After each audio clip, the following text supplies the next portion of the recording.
مسیح خداوند کی سلامتی آپ سب کے ساتھ ہو۔ میں خداوند یسوع مسیح کا شاگرد عامر مقبول۔ میرے عزیزو، آج کھجوروں کا اتوار ہے، پام سنڈے ہے، اور آج کا دن ہم مسیحیوں کے لیے بہت ہی مبارک دن ہے۔ اس دن جب خداوند یسوع مسیح شاہانہ انداز سے بادشاہ بن کر یروشلم میں داخل ہوا تو خداوند کا اس دن کیسا دن تھا۔ ہم دیکھتے ہیں میرے عزیزو، آج کھجوروں کا اتوار ہے۔ یہ دن تمام کلیسیاؤں میں خاص اہمیت کا حامل ہے۔ تقریباً تمام کلیسیاؤں میں مسیح کے شاہانہ داخلے کی اہمیت پر زور دیا جاتا ہے۔ کھجوروں کی ڈالیاں کی سلیبیں بنا کر تمام ایمانداروں کو لہراتے اور نعرے لگاتے ہیں۔ شاہانہ داخلے کا چاروں اناجیل میں بیان ہمیں ملتا ہے، لیکن آج ہم مقدس لوکا کی معرفت ہمارے خداوند یسوع مسیح کی انجیل اس کا 19واں باب اور 29ویں سے 40ویں آیت کا مطالعہ کریں گے اور دیکھیں گے، جس میں لکھا ہے، یہ جب وہ اس پہاڑ پر جو زیتون کا کہلاتا ہے بیت فگے اور بیت عنیہ کے نزدیک پہنچا تو ایسا ہوا کہ اس نے شاگردوں میں سے دو کو یہ کہہ کر بھیجا کہ سامنے کے گاؤں میں جاؤ اور اس میں داخل ہوتے ہی ایک گدھی کا بچہ بندھا ہوا ملے گا جس پر کبھی آدمی سوار نہیں ہوا، اسے کھول لاؤ، اور اگر کوئی تم سے پوچھے کہ کیوں کھولتے ہو تو یوں کہہ دینا کہ خداوند کو اس کی ضرورت ہے۔ پاس جو بھیجے گئے تھے انہوں نے جا کر جیسا اس نے ان سے کہا تھا ویسا ہی پایا۔ جب گدھی کے بچے کو کھول رہے تھے تو اس کے مالکوں نے ان سے کہا کہ اس بچے کو کیوں کھولتے ہو، اس بچے کو کیوں کھولتے ہو؟ انہوں نے کہا کہ خداوند کو اس کی ضرورت ہے۔ وہ اس کو یسوع کے پاس لے آئے اور اپنے کپڑے اس بچے پر ڈال کر یسوع کو سوار کیا۔ جب جا رہا تھا تو وہ اپنے کپڑے راہ میں بچھاتے جاتے تھے، اور جب وہ شہر کے نزدیک زیتون کے پہاڑ کے اتار پر پہنچا تو شاگردوں کی ساری جماعت ان سب معجزوں کے سبب سے جو انہوں نے دیکھے تھے خوش ہو کر بلند آواز سے خدا کی حمد کرنے لگے کہ مبارک ہے وہ بادشاہ جو خداوند کے نام سے آتا ہے، آسمان پر صلح اور عالم بالا پر جلال۔ بھیڑ میں سے بعض فریسیوں نے سے کہا، اے استاد، اپنے شاگردوں کو ڈانٹ دے۔ اس نے جواب میں کہا، میں تم سے کہتا ہوں کہ اگر یہ چپ رہیں تو پتھر چلا اٹھیں گے۔ میرے عزیزو، آج کھجوروں کا اتوار ہے اور یہ دن مسیحی ایمانداروں کے لیے ایک عظیم دن ہے۔ اگر ہم میرے عزیزو پہلی 3 آیات کا مطالعہ کریں، اگر ہم 31ویں آیت کا مطالعہ کریں تو جس میں لکھا ہے، اگر کوئی تم سے پوچھے کہ کیوں کھولتے ہو تو یوں کہہ دینا کہ خداوند کو اس کی ضرورت ہے، یعنی یسوع مسیح خداوند ہے۔ یہ واقعہ میرے عزیزو یسوع مسیح کی پیشن گوئیوں کی تکمیل ہے۔ جی ہاں، یہ واقعہ زکریا نبی کی پیشن گوئی کی بھی تکمیل ہے۔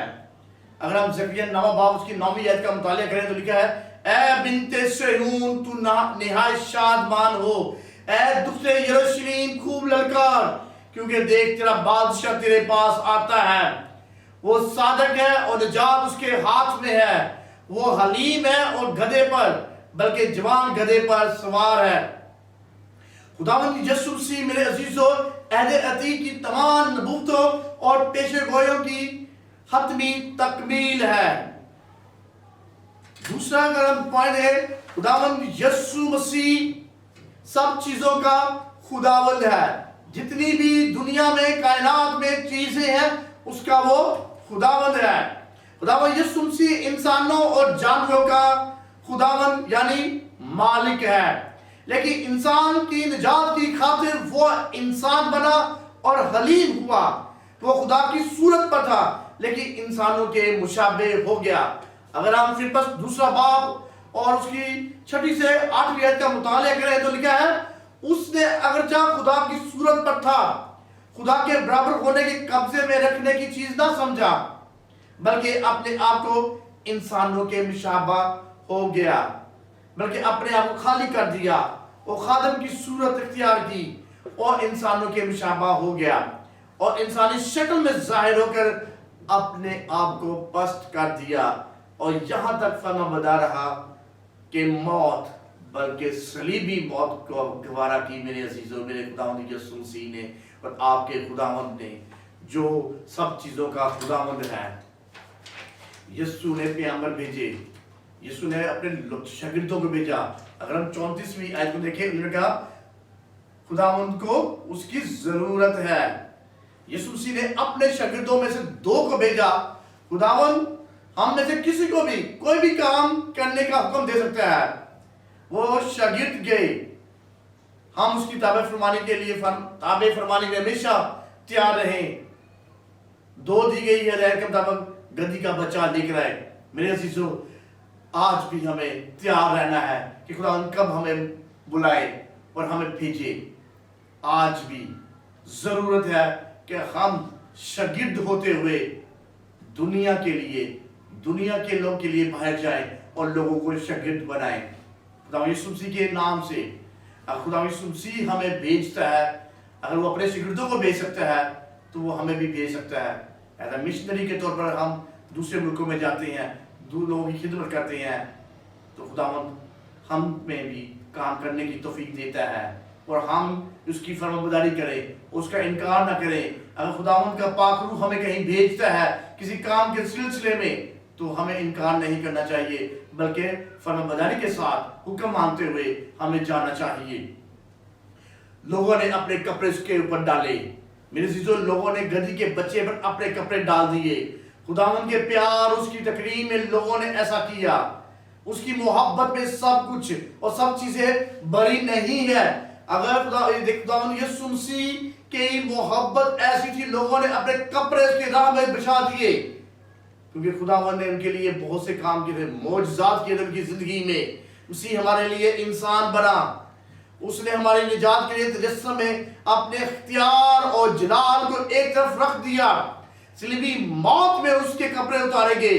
ये सब हमारी मोहब्बत में किया गया। मेरे चीजों, अगर हम यूहन्ना 3 बाब उसकी 16वीं आयत को देखें, जिसमें लिखा है खुदा ने दुनिया से ऐसी मोहब्बत रखी कि उसने अपना इकलौता बेटा बख्श दिया, ताकि जो कोई उस पर ईमान लाए हलाक न हो बल्कि हमेशा की जिंदगी पाए। उसने हमें हमेशा की जिंदगी देने के लिए उसने अपने बेटे को कुर्बान कर दिया और हमें बचा लिया। क्या हम उसकी मोहब्बत में सब कुछ देने के लिए तैयार नहीं है? मेरे चीजों, हम भी अगर लोगों यरूशलेम में लोगों ने अपने कपड़े उसको दे दिए तो क्या हम अपनी जिंदगी क्या उसको नहीं दे सकते? जैसे उसने पतरस उससे ये सवाल किया, क्या तू इनसे ज्यादा मुझसे मोहब्बत रखता है? ये हमारे लिए भी एक बड़ा सवाल है। क्या हम भी खुदावंद यीशु मसीह से मोहब्बत रखते हैं? क्या अपनी दुनियावी चीजों से ज्यादा उससे मोहब्बत रखते हैं? क्या हम अपने पैसे से, अपने घर बार से, अपने बच्चों से ज्यादा खुदावंद से प्यार रखते हैं? जी हाँ। उसे कहा, जान देने तक वफादार है तो मैं तुझे जिंदगी का ताज दूंगा। तो क्या उस जिंदगी के ताज के लिए क्या हम वफादार नहीं रह सकते? क्या हम अपनी मोहब्बत का इज़हार उसे नहीं कर सकते? क्या हमारी मोहब्बत क्या उन लोगों से कम है? नहीं, क्योंकि उसने अपना इकलौता बेटा बख्शा है हमारे लिए वो कुर्बान हुआ है। तो क्या हम अपनी जान क्या उसके लिए नहीं दे सकते? मेरे अजीजों, शागिर्दों की सारी जमात के जज्बात उस वक्त कैसे थे? शागिर्दों की सारी जमात ने खुशी के साथ खुदावंद के कामों के लिए शुक्र किया और तमजीद की। गालबन लाजर का जिंदा किया जाना और गुज़श्ता मौजज़ात वगैरह जितने भी खुदावंद यीशु मसीह ने मौजज़ात किए थे, शागिर्दों की सारी जमात खुदावंद का शुक्र अदा करती थी। हमारा रवैया भी ऐसा ही होना चाहिए। हमें खुदा की बरकत, कामों और मौजज़ात को याद करके उसका शुक्र अदा करना, उसकी शान के लायक तमजीद करना चाहिए। हमें खुदावंद के कामों के बायस खुश होना और खुशी करना सीखना है और दूसरों को भी सिखाना है। हम बुतों खादम होते हुए हम दूसरों की खुशी में शरीक हों, उनको खुश करना सिखाएं कि दूसरों के साथ मोहब्बत मेल मिलाप कैसे करना है। मेल मिलाप करें, बहन भाइयों से मोहब्बत करें, अपने पड़ोसियों से मोहब्बत करें, और अगर किसी के पास कोई चीज़ नहीं है उनको दें। ये नहीं कि आप खाना खाते हो और आपका पड़ोसी भूखा सो जाए। मेरे ऐसा खुदा यीशु मसीह नहीं चाहता था। उसने 5000 लोगों को खाना खिलाया। तो क्या हम अपने पड़ोसियों को, अपने बहन भाइयों को जो जिनके पास अगर नहीं है, क्या हम उनको नहीं दे सकते? जी हाँ, दे सकते हैं। मेरे अजीजों, शागिर्द अपने कपड़े बिछा रहे थे उसके इस्तकबाल के लिए, उसको वेलकम करने के लिए, उसके शाहाना दाखिले के लिए। जिस राह पर यीशु गधी के बच्चे पर सवार होकर गुजर रहा था, शागिर्द राह में कपड़े बिछाते जाते थे। हमें खुदावंद की राह को सजाने और तैयार करने की ज़रूरत है। हम अपने आप को और अपने वसाइल को उसके लिए नज़र करना चाहिए।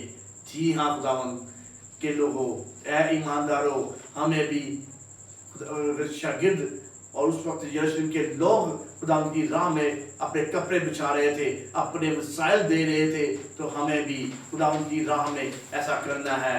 दरख्तों की डालियां भी बिछाई जा रही थी उसके रास्ते में, उसके वेलकम करने के लिए। यूनान रसूल ने लिखा है लोगों ने खजूर की डालियों से खुदावंद का इस्तकबाल किया। खजूर की डालियां मेरी जो खुशी, फतहमंदी और आज़ादी की अलामत रही। ये समा ईद क़याम के मौके पर भी होता था, जब फल, शाखें, खजूर की डालियां और बैद मजनू की डालियां लेकर 7 दिन तक खुशी मनाई जाती थी, जो बनी इस्राइल के मिस्र से मुल्के कनान की याद थी। मेरे अजीजों, आज भी जब खजूरों का इतवार है तो लोग खुशी से डालियां लेकर, सलीब बनाकर अपने बादशाह के इस्तेमाल के लिए निकले हैं, और हमें भी ऐसा करना है।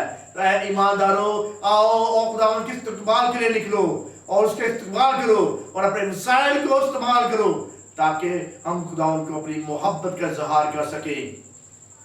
शागिर्द और भीड़ का नारा क्या था? यूना की इंजील में नारा था, यूना 12-13 में, होशना मुबारक है वो जो खुदावंद के नाम से आता है और इस्राइल का बादशाह है। हाँ मेरे अजीजों, वो इस्राइल का बादशाह है, वो हमारा बादशाहों का बादशाह है। होशना का मतलब है कि खुदावंद हमें निजात दे, हमें बचा ले। लोग खुदावंद यीशु को अपना निजात देना कबूल कर रहे हैं, वो उसे इस्राइल का बादशाह तस्लीम कर रहे हैं। वो उसे अपने आप से आया हुआ नहीं, बल्कि खुदा बाप का भेजा हुआ तस्लीम कर रहे हैं। मेरे अजीजों, मेरे बहन और भाइयों, ये खुदावंद यीशु मसीह जो बादशाहों का बादशाह है, वो आपकी जिंदगी में, आपके दिल में आने के लिए आ रहा है। आप उसको अपनी जिंदगी में वेलकम दे करें, अपनी जिंदगी में इसको लें, ताकि वो आपके दिल के दरवाजे पर दस्तक दे रहा है। अपना आज दिल का दरवाजा खोल दे उसके लिए, ताकि वो अंदर आए और आपकी जिंदगी में वो सुकूनत करे। लूका की इंजील में क्या नारा था मेरे अजीजों? लूका 19वां बाब की 38 में लिखा है, मुबारक है वो बादशाह जो खुदावंद के नाम पर आता है, आसमान पर सुलह और आल में बाला पर जलाल। वो सुलह का बादशाह था, वो सलामती का शहजादा था, वो इस दुनिया में अमन और ईमान कायम करने के लिए आया था। मेरे अजीजों, यहाँ भी भीड़ के नारे का निसफ वैसा ही है। अज़ाफा आसमान पर सुलह और आल में बाला पर जलाल के अल्फाज के साथ जिक्र किया गया है। ये अल्फाज यीशु मसीह की पैदाइश के वक्त आसमानी लश्कर के गीत की तरह के हैं। यीशु मसीह की जमीन पर आमद से इंसान का खुदा के साथ आसमान और जमीन का मिलाप हो गया। जब वो अपना खून बहाएगा, उसके काम के वसीले से आल में बाला पर खुदा जलाल पाएगा, क्योंकि मसीह के काम के वसीले से हर ईमान लाने वाला जलाल में दाखिल किया जाएगा। मेरे अजीजों, रोमियो 3:23 में लिखा है, इसलिए कि सब ने गुनाह किया और खुदा के जलाल से महरूम है। मेरे अजीजों, जिससे वो गुनाह के बायस महरूम हुआ था इंसान, आज उसने वो रिश्ता बहाल कर दिया। उसने खुदा बाप से जो जुदाई थी आदम और हवा की वजह से, उसने अपना खून बहाकर मेरे अजीजों खुदा बाप से इंसान का मिलाप कर दिया। अब दी हम दो सना कैसी थी। बाज फरीसियों को इतराज था मेरे अजीजों कि लोग होशना के क्यों नारे लगा रहे हैं, उसे क्यों बादशाह तस्लीम कर रहे हैं। जब तमाम भी खुदा यीशु मसीह की बुलंद आवाज के साथ हमद करने लगी, तो बाज फरीसियों ने एतराज किया, ये लोग रूहानी लिहाज से अंधे थे, लेकिन आम लोग नहीं थे। इन अंधे फरीसियों ने मसीह को इन लोगों को डांट देने के लिए कहा। ने कहा, अगर ये लोग चुप हो जाएंगे तो पत्थर चला उठेंगे। आज भी कई लोग खुदावंद की हमद करने में हायल होते हैं ان کی ہمیں پرواہ نہیں کرنی چاہیے. آج بھی خدا ان کے نام سے ہم مسیحی ہم ایماندار دکھ اٹھاتے ہیں, پتھر کھاتے ہیں, لیکن ہمیں چپ نہیں ہونا اور خدا ان کے نام کو جلال دینا ہے, اس کی حمد و ثنا کرنی ہے. اگر بھی ہم چپ ہو گئے تو پتھر چلا اٹھیں گے, اس کی تعریف ہوتی ہے حمد و ثنا کے لیے. ہاللیلویا جیسس. یسوع مسیح ابدی حمد کے لائق ہے, اس کی تعریف ہمیشہ کے لیے ہے. وہ عبدالآباد قائم و دائم ہے. اسی خداوند حمد و تعریف کے لائق ہے. خدا ابراہم کے لیے پتھر سے اولاد پیدا کر سکتا ہے.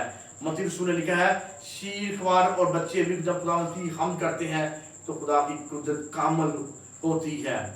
میرے عزیزو, جس کا مطلب یہ ہے کہ خدا کی قدرت اس وقت ظاہر ہوتی ہے جب بچے یعنی جو نئے سرے سے پیدا ہوتے ہیں ستائش کرتے ہیں, تو دشمن جو دنیا گناہ بیماری اور ابلیس کی صورت میں ہو وہ شرمندہ ہوتے ہیں. حمد کرنا تمام قدسین کا پیدائشی روحانی فرض اور شرف ہے. اس لیے میرے عزیزو, اپنے بچوں کو سنڈے اسکول بھیجا کریں, اپنے بچوں کو بائبل پڑھنے کی ترغیب دیں, حمد و ثنا کرنے کی ترغیب دیں. وہ گیت گائیں, نہ کہ وہ گانے سنیں, نہ کہ وہ دوسرے چیزوں کو دیکھیں, بلکہ خدا کے کلام کو سننے اور پڑھنے والے ہوں, تاکہ وہ خدا کے جلال کو ظاہر کرنے والے ہوں. میرے عزیزو, آئیں کھجوروں کے تہوار کے موقع پر خداوند یسوع بادشاہ کا استقبال حمد و ثنا کے ساتھ کریں, اسے اپنا بادشاہ اور نجات دہندہ قبول کریں. میرے عزیزو, کھجوروں کا تہوار پام سنڈے آپ سب کو بہت بہت مبارک ہو, اور بادشاہ کا بادشاہ آپ کی زندگی میں آئے اور آپ اس کو ویلکم کرے. خداوند آپ کو اس کلام کے وسیلے سے برکت دے. آمین.